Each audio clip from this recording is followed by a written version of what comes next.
Hey everyone, hope you're doing well, and welcome back to Ultimate Admiral Dreadnoughts. It is January 1907, and we are still at war with the United States. This is a war that has now been raging for just over 2 years, and so far it has seen some fairly startling victories over the American fleet. But I feel that change is in the wind. Our early victories were mostly on account of a difference in technology, as it looked like the American Navy had not done much in the way of scrapping in the early 1900s, so we did a lot of the scrapping for them. But since then, they have not only discovered dreadnought technology, but they have also been building a vast array of ships. They currently have an active fleet of 120, which includes 44 light cruisers, 23 armored cruisers, and 12 battleships, and they've got 21 more building, and I know for a fact that at least 2 of those are Dreadnought-class battleships, according to the log, based on the research and everything they've done, so their fleet is rapidly modernizing. However, that isn't the thing that is causing a lot of concern in the Spanish Admiralty office/planning/sinking everything room. No, the big concern is France, because as our war has progressed with America, relationships with the French have deteriorated quite seriously. We're up to -83 with them. That is a problem for multiple reasons. One, they have been fairly modernizing their fleet, and they have 31 battleships, which is a bit concerning. Two, their army force is at 1.6 million, with an army logistics percentage of 58%. Our army is only 848,000, and our logistics is at 21%. If we end up going to war with France, there is a serious risk that they could just straight up try and invade through the Pyrenees, so that would be a bit of a risky move. But they could definitely cause problems in our African holdings, possibly even in the Caribbean, using their island bases as invasion launching points. So we're going to try and avoid going to war with France, but at the same time, we've also potentially got another war with Austria-Hungary coming as well. All of this presents us with a bit of a problem, because we might be at war with 2, maybe even 3 other countries before 1910, and we are already at a negative monthly balance, and our fleet isn't particularly large. It isn't large enough to deal with multiple enemy fleets in its current capacity. Which means we need to look at going for quality over quantity. We need to make our ships as good as they can be to offset the overwhelming numbers of future adversaries. And today we are going to begin with a focus on our next class of dreadnought battleship and a upgraded version of an armored cruiser. Now, in one of the earlier videos, I lamented at the lack of options when it came to Spanish dreadnought design, but somebody mentioned in the comments of one of the videos that I should look at the planned but never built Reina Victoria Eugenia class, and I don't know if I'm pronouncing that correctly at all, but basically it was a planned class of 13.5-inch battleships for the Spanish fleet. Now, that is a very large gun caliber for this time period. However, they only had 4 twin turrets, so it sort of balances out. Coincidentally, before even reading that comment, my plan was to build a 13-inch 8-gun battleship as our next dreadnought anyway, so I guess I might have shared some of the design thinking of the Spanish fleet at the time. If we don't have the resources to build lots of 12 inches for our dreadnoughts, we might as well build a few bigger guns at 13.5 inch instead. So that's what we're going to do with this one. We are going to make our own version of the Reina Victoria Eugenia class. Now, these things had a planned displacement of 21,337 tons, but the lowest we can go down to is 22,500, so we'll just have to take it. Now, it's to have a planned speed of 21 knots, and as far as mimicking the design goes, that's about as far as I'm going to take it. I'm actually going to work on my own armor scheme and work on my own gun scheme. And one of the optional plans for this class of battleship was to actually go with 15-inch guns, because this was a design proposed in the mid-1910s. So we're technically building this a bit earlier. So we're taking inspiration from the Victoria Eugenia class, but we're sort of making it our own. Of course, weight is going to be a bit of a concern as well because of the small displacement, so I'm going to be very conscious with what towers I pick. And I think the best bang for our buck in terms of weight, accuracy bonus, damage control, etc. is going to be the reinforced main tower 1. And for the secondary, we're going to take the rear tower 4 because that gives us reduced smoke interference, which is always nice to have. Now at 21 knots, we're going to have a multiple steam expansion engine. We're going to do all the defenses first. Anti-torp 2 might be worth looking at. We haven't unlocked better citadels yet. We have got anti-flood 2 as well, so we'll see what that does to the total weight. Now we'll leave the belts as they are, 12.7 inch for the main belt, 5.3 fore and aft, 3 inch for the deck, 2.1 inch fore and aft. That's honestly not too bad. We are going to up the superstructure a bit though. And we'll go with auxiliary engine and spacious crew quarters. So that puts us up to 17,400 tons out of 22,500. Now, if we go with the advanced funnel 1, that gives us an engine efficiency of 75% on natural boilers. We'll see how much that drops with the extra weight we put in from the turrets and everything, but I think we might have to go with induced boilers. Okay, for the guns, we're going to have a super firing set 4 and just 2 mounted on the deck aft, because we've only got the tech for 1 super firing barbette at the moment. And we only have enough for actually 3 center mounted guns. So I'm going to do something a little bit cheesy because honestly, we do need 4 guns for this class. We're going to take one of the side guns and mount it as close to center as we can. And I think that's going to be slightly offset either way. But if we go that side, the starboard offset isn't as bad. So they're the guns. We need to up the gun caliber to 13.5 inches in diameter. We might leave the length as it is for the time being. Then we're going to go with 6 inches in the casemates. And I believe we've got a couple of slots in the tower as well for 2 inches. Okay, only for a couple because the funnel gets in the way of those. That's fine. Now, it looks like we are just coming in overweight now. So this is where we need to make some decisions. First of all, I'm going to dial the anti-flood back to anti-flood 1 because we need to get barbette protection. That's going to put us way over. Anti-torpedo can go back to anti-torpedo 1 because that does make a big difference on weight. Yeah, a significant difference in weight. That knocks 300-ish tons off. TNT on the bursting charge, I believe we still have the only option of white powder and ballastite, so we'll leave that at that. We'll go for capped on the armor piercing, soft capped on the HE, and we're going to take increased HE on the main guns. Because I just like having a little bit extra in the way of armor piercing. Now, we are still just overweight, and I don't want to sacrifice firepower, so we're going to have to sacrifice either speed or protection, and we're only doing 21 knots, so I think we're going to have to sacrifice a bit of protection. Now, our main armor gives us a plus 78% buff. The main belt is 12.7 inches. Now, if we take that to 12 inches, the fore belt to 5, the aft belt to 5, that gives us a few extra 100 tons to play with. Now, with that extra tonnage, we could stick on a couple of torpedo launchers, because they now have a range of 3 kilometers, or we could further increase our secondary defenses. Now, this already has 1, 2, 3, 4, 5, 6, 7. This already has 16 6-inch guns.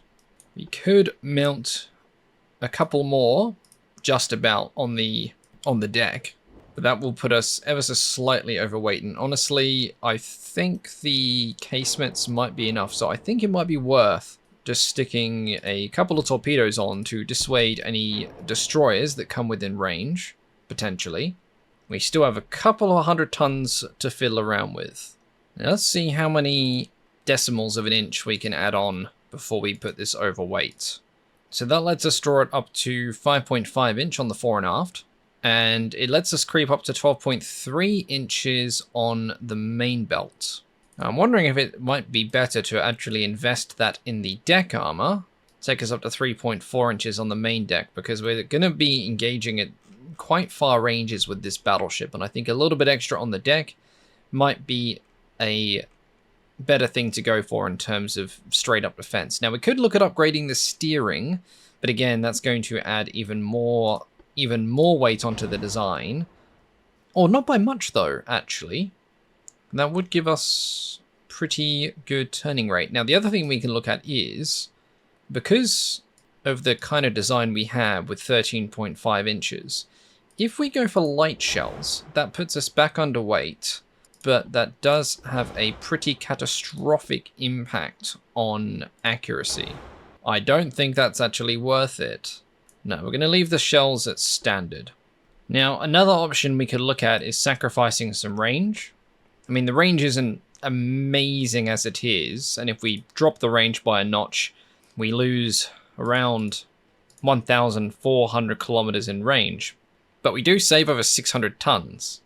And if we do that, it'll let us keep the hydraulic steering, and it'll let us go up to 13 inches of main belt as well. I think that's a pretty good trade-off, honestly. I think this is the design that we're going to go with. Fairly tanky, very potent 13.5-inch guns for the era that we're in. Moderate range, moderate speed. So it isn't going to be the fastest ship afloat, but it's probably going to be nearer the top end anyway at the moment. But in a couple of years, I think she's going to find herself falling behind pretty quickly. Like the España class, the Reina, Victoria, Eugenia is going to be a class of 3. She's going to have a cost of 47 million, which is a little bit more than the Fleet of Oceans. But I believe she is... Yeah, the Fleet of Oceans, the refit of the Fleet of Oceans and the old España classes are almost identical in cost. So she isn't too much more expensive, honestly, only 4 million more. And you get a significant upgrade in firepower. Now the question is, do we currently have the shipbuilding capacity to build her? Yes, we do. We can build the first. So she is going to take 17 months to complete, and we're going to have her completed like the other battleship in Barcelona as we rebuild the fleet on the Mediterranean station. I like to have one of my main fleets always building here in Barcelona for 2 reasons. Just because it's a big port, and we can also rapidly deploy if we end up going to war with Austria-Hungary, or we can just send them through the Strait, through Gibraltar Strait and back out here to fight the Americans. And we do have a convoy defense. So we've got one of our heavy cruisers and a light cruiser versus their heavy cruiser and a light cruiser, and we have got 12 transports. We've got the Catalunya, who saw a lot of action in the past couple of years, against the Saratoga. So 9.2-inch guns versus 6.5s, and we've got 6 inches versus 6.1s. And the enemy smoke has been spotted to the northwest, which is out this way. So we need to send the Catalunya off to intercept. Hopefully the transports are going to start turning away. Yes, they are. We've got the Prosperidad out scouting. Now, the Prosperidad and the Catalunya have both had a very active military career in this war. The Catalunya has quite a few kills to her name, and she's done a lot of heavy lifting. The Prosperidad has spent several battles essentially acting as glorified target practice. So hopefully today she can be of a bit more use and engage the enemy light cruiser. Oh, and they are opening fire on us. We have found them. That is their... That looks like it's only got 6 inches. I think that's their light cruiser. Probably is. We're going to turn and engage. Okay, we are engaging their light cruiser at a more optimum range. Going to get our light cruiser to activate its own smoke screen to reduce the enemy's accuracy. Now, the light cruiser is all well and good to deal with, but we need to find their armored cruiser, which is down that way somewhere, still out of our vision. Actually, it looks like their light cruiser is making a run on the transport, so we're going to turn around and engage that directly.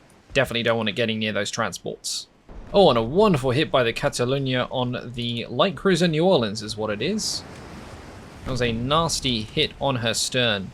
Are we going to get another hit with those big 9.2-inch guns? We're not, but we have caused damage to her steering, flooding, and she is also on fire. The New Orleans is not having a good day. New Orleans has popped her smoke. We've lost sight on their armored cruiser, and I'm a little bit worried about the transports behind us. Oh, and another good hit by the Catalunya. It said it caused flooding, but their floatability hasn't changed.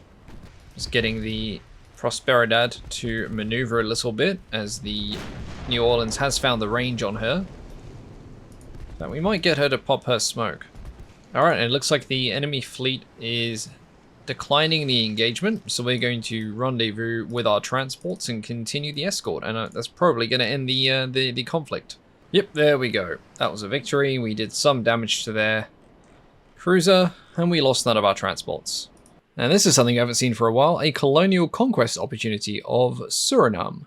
And that needs a baby task force of at least 900 tons. Well, that will be not a huge challenge in terms of getting a fleet over there, because we've got the Fleet of Oceans. I thought we sent you back to port. Did you not go back to port? Apparently not. Well, we're going to redirect the Fleet of Oceans and her squadron down here to provide all of the invasion support we need to see if we can get a bit of extra territory down here in the name of the ever-expanding Spanish Empire. Alright, and we won a small encounter against the US fleet. I didn't record the fight because it was a really tiny baby one and I just sort of wanted to get it over with. The VA de Madrid did pretty well. We sank one of their destroyers and got some medium and light damage on the other ships. Oh, and it looks like the first of our new-ish armored cruisers, the Cristobal Colons, are commissioning. And the second of the España class is finished commissioning. And we've got the last of the España class building at the same time as the Reina Victoria class is building as well. So, yep, that's one of the new Españas there. We're actually going to move her down to Cadiz. I believe we have the other España, yep, lead of her class, with the Santísima Trinidad, which is the last of the Fleet of Oceans classes, I think. No, she's the last of the Invincible classes, I apologize. She's one of the pocket battleships that we designed, along with some older heavy cruisers. Now, some of these heavy cruisers are getting really long in the teeth, so we've got a few more bits of research coming up, and once they're here, we're going to design an updated and experimental class of heavy cruiser to deal potentially with a future war with both the French and the Austro-Hungarians, because we don't have the advantage of building in numbers, so we need to think outside the box. And well, apparently thinking outside of the box was not an option, because the United States saw that we were going down for Suriname, and they have sent a task force to deal with us, and they outnumber us quite significantly. So we've got the Fleet of Oceans and the 2 Pembroke-class battleships that were in the last big fleet engagement, along with the remaining heavy cruisers, which I believe some of which do have some existing battle damage, against 4 American battleships. Admittedly, they are all low tonnage, which makes me think, yeah, these are the old coastal defense hull ships, 3 times 2 9.6 inches.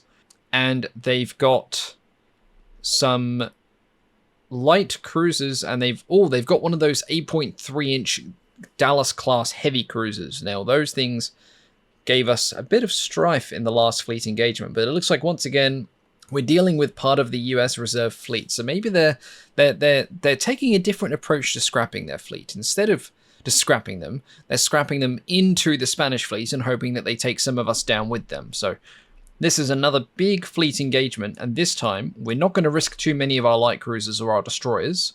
This time we are going to keep the range as much as possible and let the Fleet of Oceans do what she does best, and that is snipe the ever-living crap out of everything at range. There we go, that looks a lot more organized now. Oh, and they have spotted the enemy fleet all at once. We've opened up with the big guns on the battleships. What have we got? Okay, we've got some of their light cruisers that have appeared. We're going to pull these destroyers back a little bit.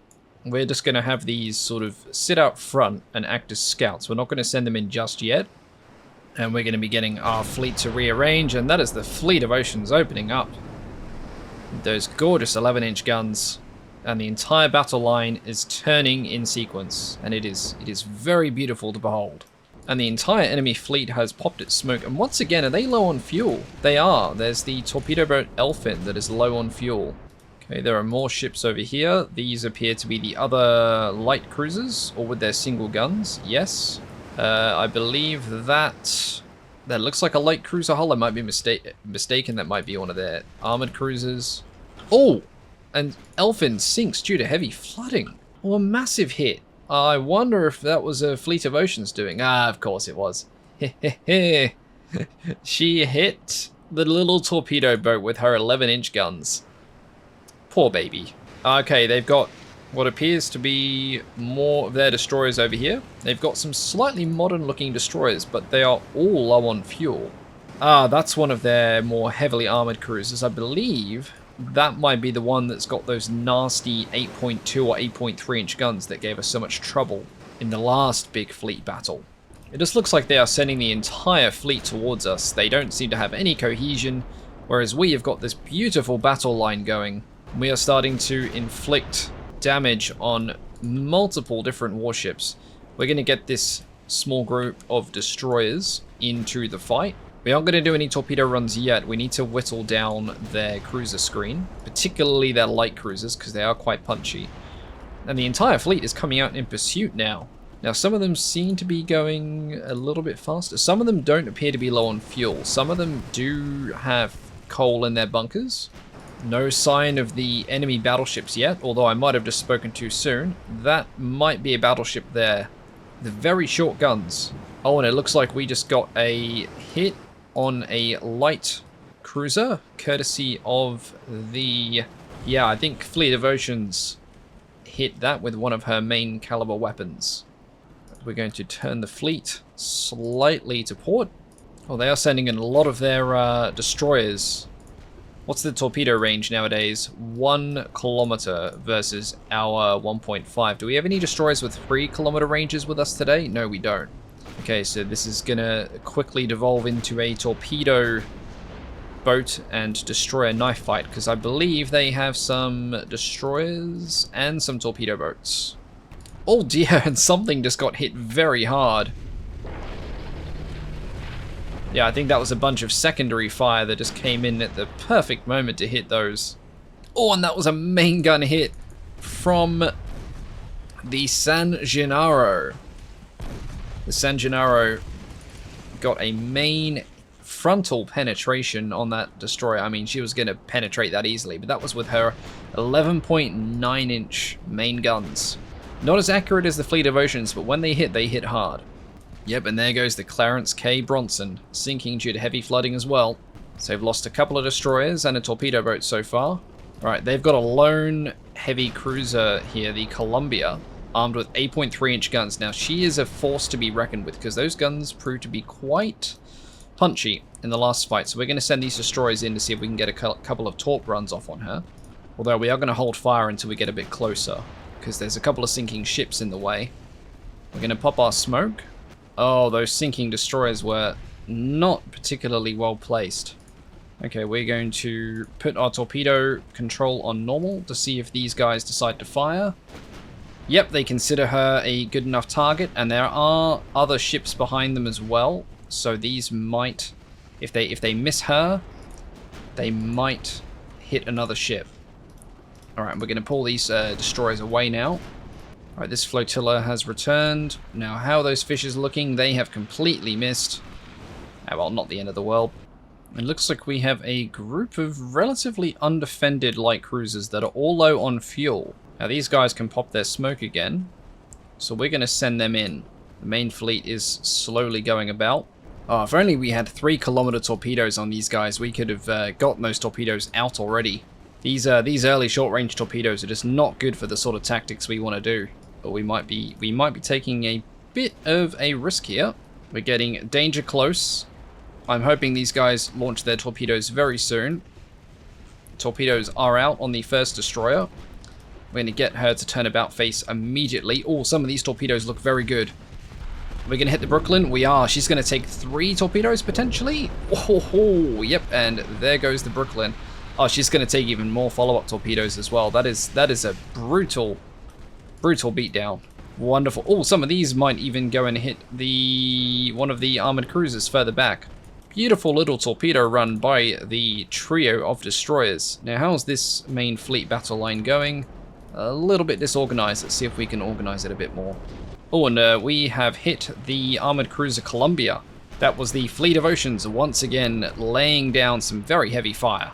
Oh no, one of the destroyers from that wonderful attack didn't make it. The Almirante Ferrandis. And the Spanish battle line is raining down fire on this completely disorganized cruiser squadron. We still haven't seen their battleships. In fact, they might be pulling back because there is a smoke screen retreating off to the northwest. So these ships could be a sort of sacrifice to allow the capital ships to escape, particularly if the capital ships are low on fuel. Oh, this particular light cruiser is not having a good day. Look at that. Oh, I couldn't think of a worse place to be, although they're getting very lucky with a lot of very near misses from our ship's main guns. Oh, not anymore. Yep, she's going down. That was a very hard hit indeed. We're going to get the Fleet of Oceans to focus fire on the armored cruiser Columbus. The same with the two Pembroke classes, actually. So we've got the Columbus and the Columbia, which I believe are part of the same class. No, the Columbus only has 6.1 inches. Whether the Columbia has got the heavier guns. Ooh, and that was a wonderful hit on the Providence. She's on fire. Her bridge has been destroyed. Captain and senior officer probably all dead. Oh, and we have found other elements of the fleet. They might have been trying to go around for a cheeky flank. Or they could have been trying to run away, but it looks like we've got a few light cruisers and maybe an armored cruiser back here. No, these all seem to be light cruisers. And we are in range of their guns. Oh, and the Providence is sinking. What got her? 5.2-inch guns. So one of our light cruisers got some good hits in with their armor-piercing shells.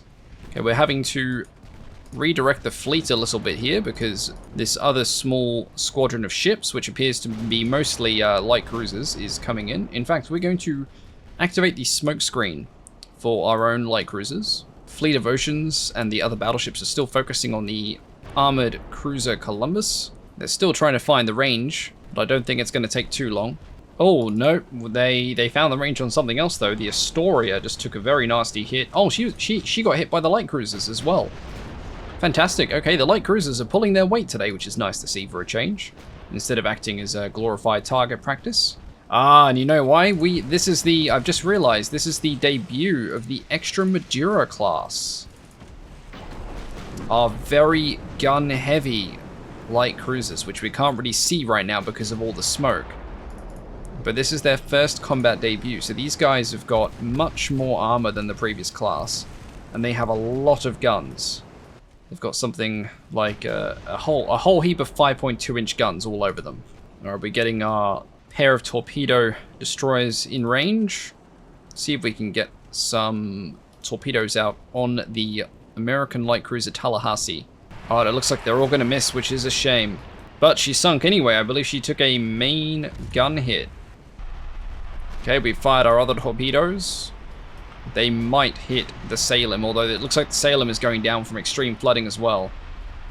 So she's being sunk by 5.2-inch. The Tallahassee was being sunk by 5.2-inch guns as well. And yeah, those torpedoes did unfortunately miss. But the light cruisers are really doing well. The Extremadura class, they are just bristling with guns. So I'm really happy with how they are doing. And that is another brutal hit. And that time, that was a Fleet of Oceans gun. No! CA 11-inch.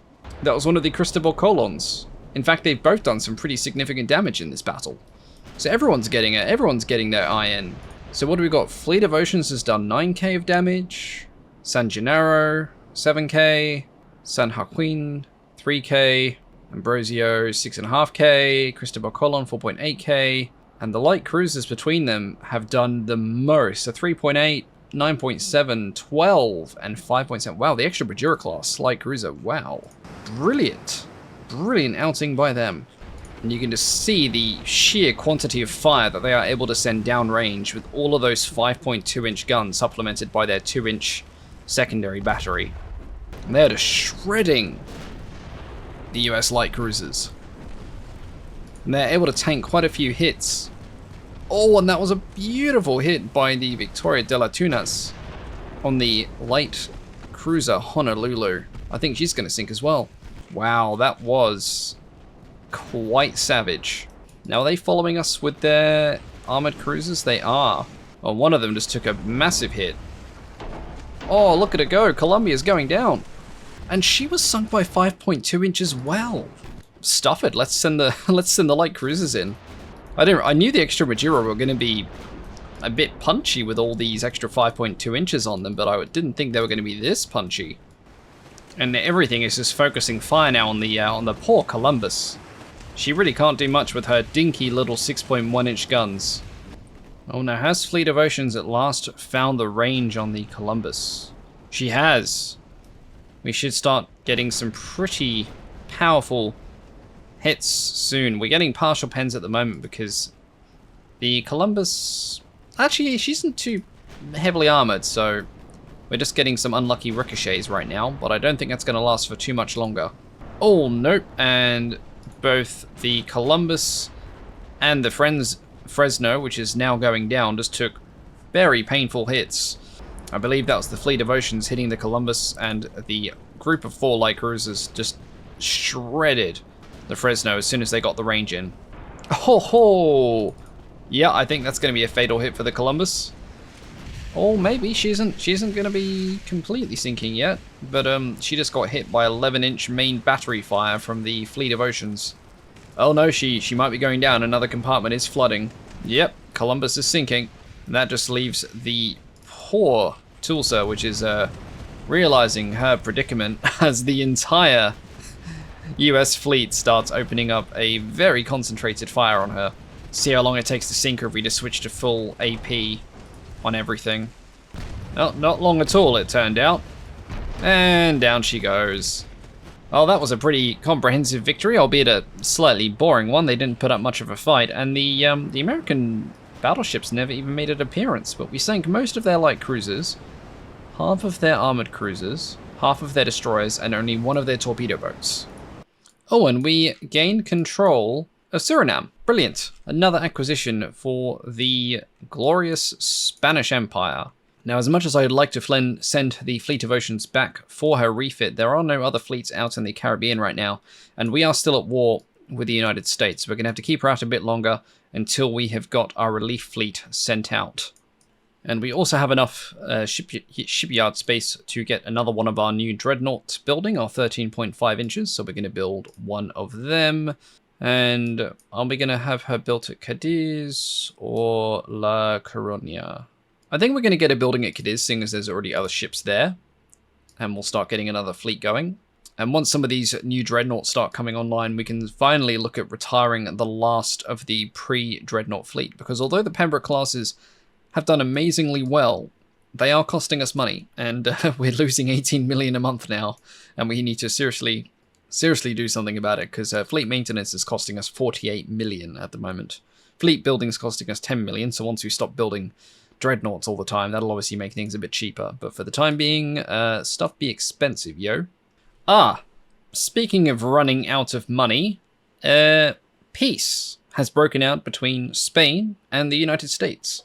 Now, we have the option of possibly taking some territory, or, bear with me now, we can take $500 million almost in funds. Or we can do a bit of both. We can take Peru plus 146 million, but we are going to be losing 61 million a turn. Oh, we're definitely not going to take any of their ships. I think honestly we're just going to take the 414 million because that'll buy us some time financially speaking. And the war lasted for 33 months, almost 3 years. That was a long and drawn-out war with the United States, and we're going to take reparations from them. So that's given us $500 million in funds. Oh, we've unlocked some...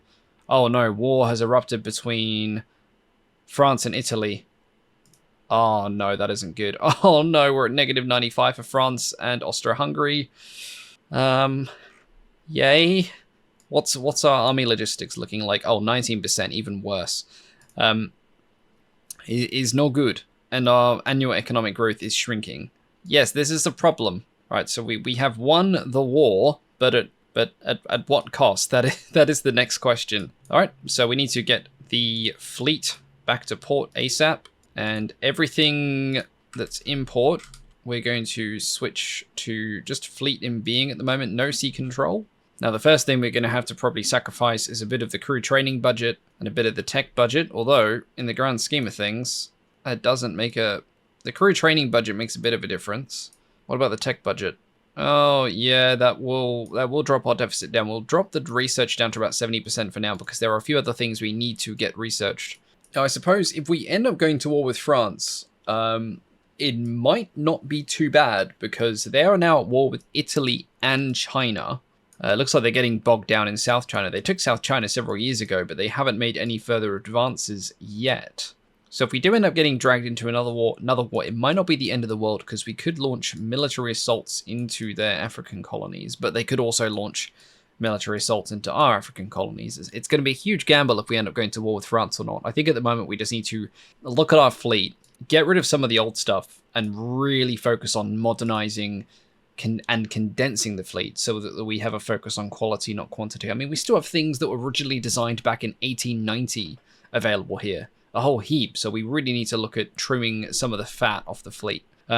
We will wait for the Fleet of Oceans fleet to get into port, because that way we have everything available in port and we know exactly what we're working with.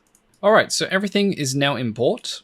Our monthly balance is still negative, but it's not near the catastrophic negative 60 million. It's gone down to a slightly less catastrophic, but still very bad, negative 40 million. So first things first, we need to look at seriously trimming down the fleet, because we've got 58 ships, which doesn't sound like a lot.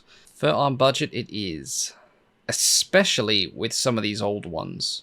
We've even got one of the old Conde de Tolosa class battleships, so she can... The Incendio, I believe that's the last of the Conde de Tolosas. Yep, so that's getting scrapped straight away. The Villa de Madrid class of light cruisers is definitely going to get scrapped because they are old and they were nothing but glorified target practice in those later battles. Now we have the Infanta Isabels. Oh, they're an old design as well. They're a light cruiser. I don't know if they've been refitted much. So what have they got? Okay, so they've got a bunch of 6-inch guns. We've also got the old Velasco class as well, which I believe is newer than the Infanta Isabels. Yeah, so Infanta Isabels were built in 1893, and the Velascos were in 1898. So we're going to scrap the Infanta Isabels, and we've got a good number of the Velascos and the Extra Madura. Now, have we refitted the Velascos yet? No, they have not received a refit yet, and they're 10 years old now, so a refit is probably due. Ah, yes. These. Yeah, so they've got two 7-inch guns. So they've got fairly heavy armament for a light cruiser, and it looks like they're supplemented by a bunch of single 3-inch guns. Yes, okay. Well, the first thing that the refit is going to do is upgrade its torpedo capacity. Well, range, not capacity. And I believe we can go for the better engines, upgrade the armor. So we've got 4-inch main armor belt now, 3.5-inch fore and aft, and we're honestly going to go the main deck up to 1.5 inches as well. That plus the Krupp armor will give it a significant upgrade, and we'll also go for auxiliary engine as well.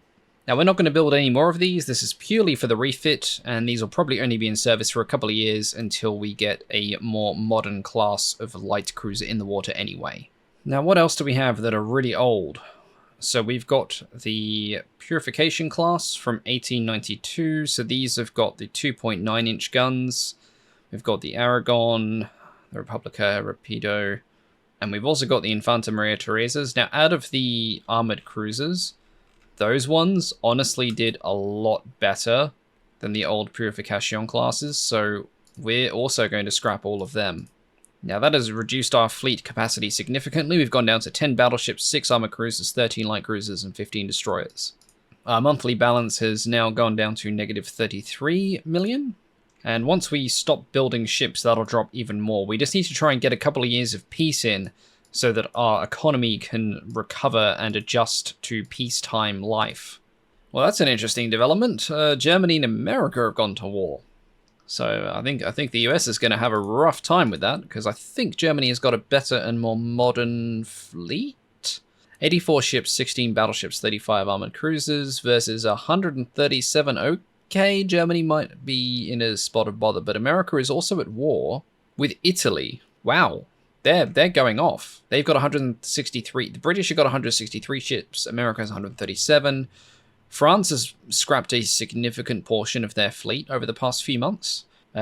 We have gone from having one of the best fleets in the world to having one of the smallest fleets in the world, but that's only because we've gone through a major sort of financial hiccup and we've scrapped a bunch of the old fleet. But we do have 3 modern dreadnought battleships building, and as soon as the economy stabilizes a bit more, we're going to be building some modern armored cruisers and light cruisers as well. Alrighty, and the first of our Reina Victoria Eugenia class has come online after working up there in Barcelona. So we have now got 13 battleships fielded. I think it's time to retire some of the old pre-dreadnoughts at last, because we have got technically one... If you include the Fleet of Oceans class, which I do, you've got 1, 2, 3, 4, 5, 6, 7... 8 dreadnought classes, 9 dreadnoughts with more building. So I honestly think we can look at scrapping all of the last of the pre-dreadnoughts, because that'll save us going on for like 5-ish million a month, and we're at negative 30 million a month still, and we've only got 123 million left in the kitty. That does mean we're going to have no battleships. Oh no. We do. We have an Invincible class in the Philippine area. Okay, yep, no, we are definitely going to scrap the Pembrokes. They have done very well. They've been in service since 1897. As much as I would like to keep them... Actually, hang on. What would the price do if we just mothballed them? So 1.2 million down to 318. No, honestly, we're just going to scrap the 4 Pembrokes. That's going to free up some tonnage. In fact, that's taken us... That's shaved off 10 million a month because they were over-tunning the port of Manila anyway. So I'm glad I did that. So we are now no longer fielding any pre-dreadnoughts, technically, if you don't count the Fleet of Oceans class. And soon we can start looking at getting rid of the last of our older armored cruisers as well. And the thing that I've been dreading most has come to pass in October of 1908. France is threatening us that they will declare war if we do not show a sign of reducing the tension against their country. We've not actually done anything to increase the bloody tension. This is all French propaganda. And, well, we can spend most of our money to curry favor with them, or we can just go to war with a country whose army significantly outnumbers us and fleet outnumbers us. So, yeah, we're at war with France. Now that has solved the it's solved the financial problems, but oh my god, we're outnumbered. Yeah, that ain't good, Chief, and we're about to go to war with Austro-Hungary as well. But on the plus side, Germany, the Soviet Union, and Japan really like us now. If only we had Russia swapped out for Italy, it would be a true case of, like, you know, the Axis and Spain going in and doing something. But instead of in the 1930s, it's in the 1910s, or soon to be 1910s anyway. But we're at war once again. We're going to have to play this really carefully because we don't have a huge fleet. The French has a much bigger fleet. I think they've been building. Let's have a look. 84 ships. They've got 24 battleships versus our 9. But we do have another building, and we're going to build the third of the Reina Victoria classes right now. Now, going to war with France, they outnumber us. We can't afford to build a massive fleet, so we need to focus on quality over quantity. But we also need to focus on quantity over quantity as well. And something interesting happened in the past couple of days since the declaration of war between France and Spain.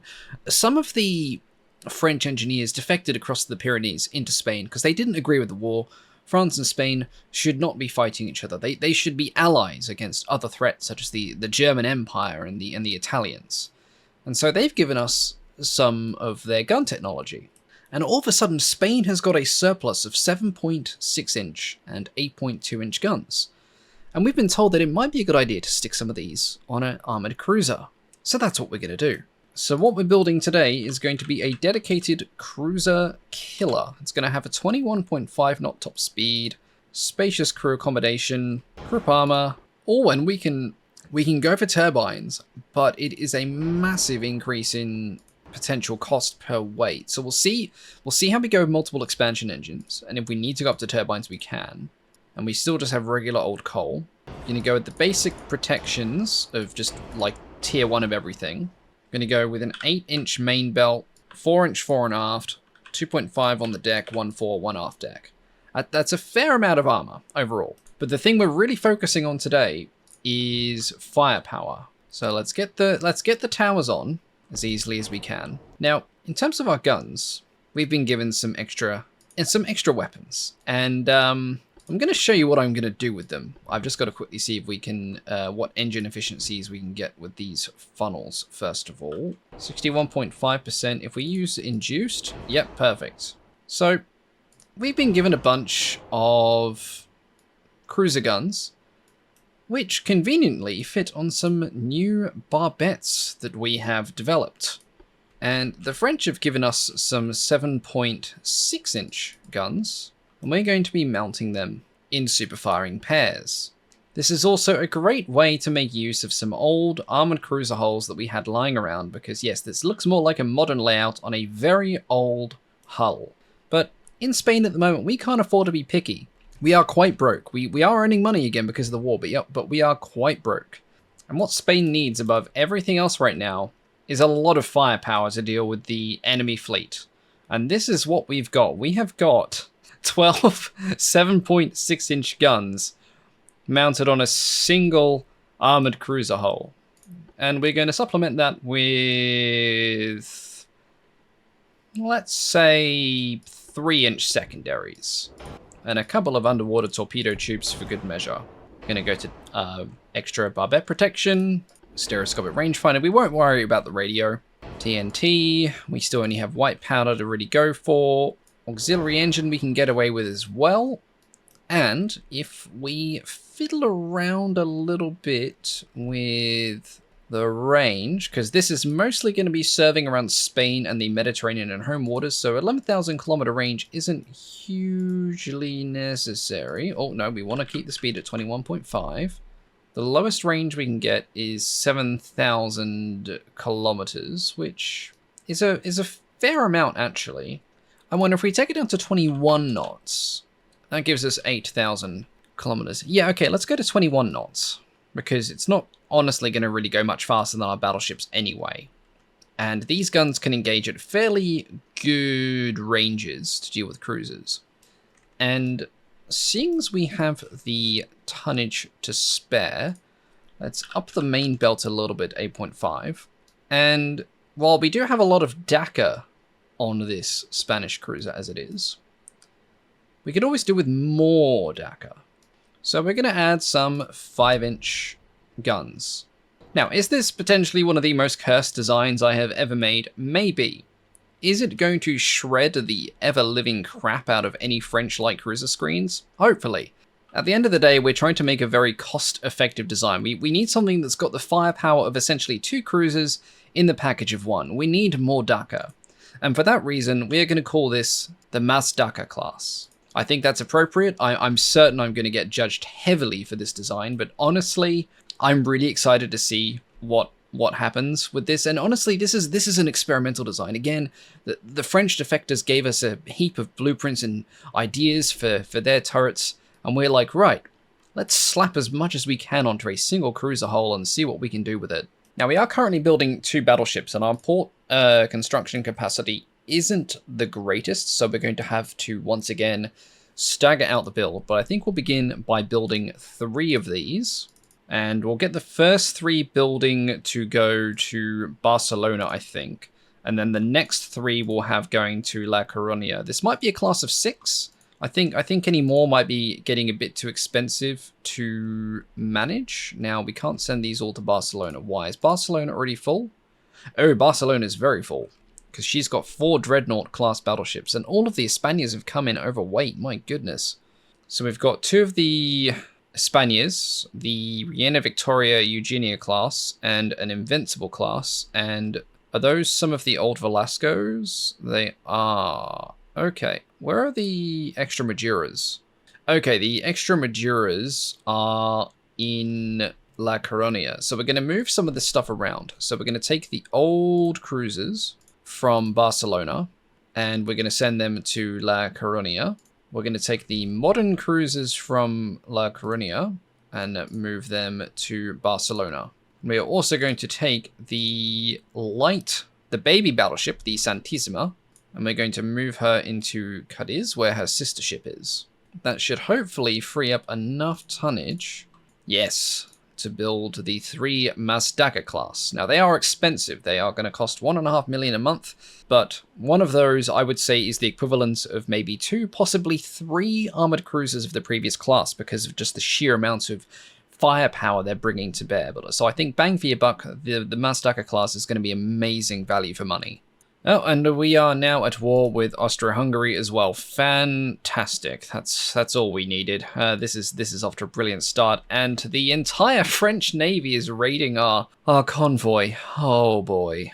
Well, we got no choice but to resolve that, and apparently that's a draw. So our convoy fought off an entire French task fleet. That sounds about right. And we've got the Mark III 30-inch guns. Fantastic. You know what that means? I've got my guns that I want. I can finally build my flagship. It is not going to be ready to sail under my tenure, but I will have everything ready for Brother Munro, as we are now fighting a two-front war against both France and Austria-Hungary. The French are already invading our African holdings, as I suspected they might, but hopefully they don't go for the mainland.